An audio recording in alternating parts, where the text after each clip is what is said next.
we will guide how to mute a video in CapCut. Now, if you have a video and you don't want any sound from that specific clip, I'll show you how to do it.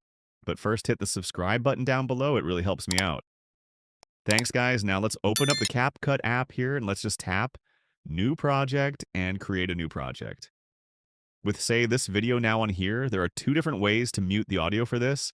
The first one is I can tap on the video itself, and then at the very bottom, I'm going to swipe over until I find the volume option. So tap on volume. This is the volume just for this clip. And you can see it goes all the way up to 1,000 if I wanted to increase it. But if I wanted to mute it all, I need to do is bring it down to 0 and hit the check mark.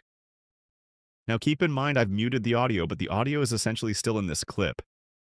There is a second option where you completely remove out the audio. What you're going to do is, again, make sure this clip is selected, and we're going to swipe all the way over until we find the Extract Audio option. Tap on Extract Audio.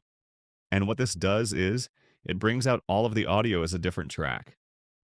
Once we've selected that, again, you can tap on volume and adjust this, but you can also just tap on delete. And that means all of the audio for that specific clip is completely deleted out of the project. And you don't have to worry about the slider up or down. It's completely removed, and you're good to go. For more helpful tutorials, hit the like and subscribe button.